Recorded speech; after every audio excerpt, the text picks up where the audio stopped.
बहुत समय पहले की बात है। पहाड़ों और हरी भरी घाटियों के बीच एक छोटा सा सुंदर गांव था जिसका नाम था नूरी नगर। ये गांव अपने शांत वातावरण और मेहनती लोगों के लिए मशहूर था। यहाँ के लोग दिन में खेतों में काम करते, मवेशियों की देखभाल करते और शाम को अपने घरों के बाहर बैठकर कहानियां सुनते। लेकिन इस गांव में एक लड़की थी जिसका नाम था आलिया। आलिया बाकी लोगों से बिल्कुल अलग थी।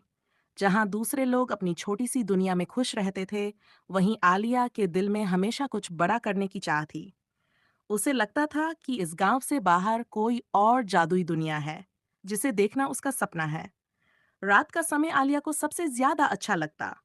जब आसमान में हजारों तारे जगमगाते, तो वह देर तक उन्हें निहारती रहती। उसे लगता कि हर तारे के पीछे कोई रहस्य छिपा है। वह अक्सर सोचती, काश कोई तारा मुझसे बात करे और मुझे अपनी कहानी सुनाए। एक रात कुछ अजीब हुआ।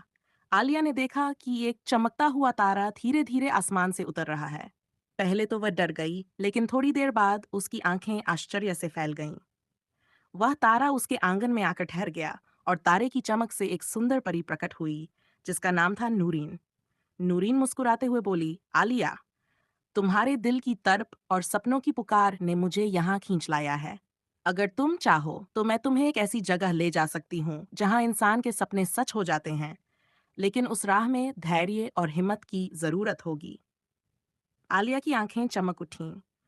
उसने बिना सोचे समझे हामी भर दी।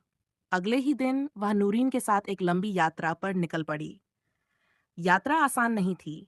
उन्हें गहरे जंगल पार करने पड़े, नदियां लांघनी पड़ीं और ऊंचे ऊंचे पहाड़ चढ़ने पड़े। इस सफर में उन्हें अद्भुत चीजें देखने को मिलीं। बोलते हुए पंछी, गुनगुनाते झरने और ऐसे पेड़ जो थिरकते हुए मानो लोरी गाते हों।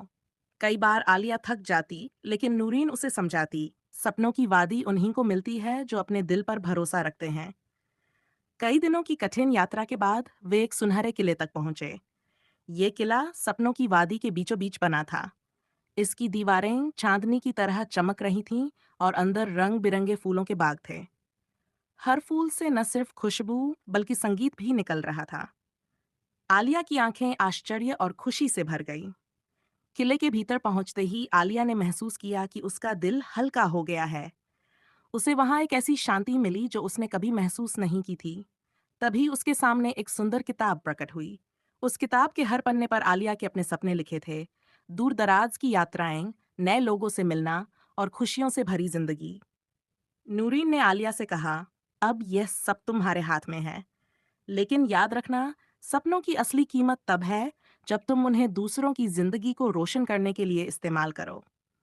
आलिया ने ठान लिया कि वह नूरी नगर लौटेगी और अपने गांव के लोगों को भी यह सिखाएगी कि सपने सिर्फ सोते समय देखने के लिए नहीं होते, बल्कि उन्हें मेहनत और विश्वास से साकार किया जा सकता है। वह गांव लौटी और सबको उम्मीद और हिम्मत दी। धीरे धीरे पूरा गांव बदल गया। खेत हरे भरे हो गए, लोग खुश रहने लगे और नूरी नगर में एक नई रोशनी फैल गई। अब सब उसे सपनों की राजकुमारी कहने लगे।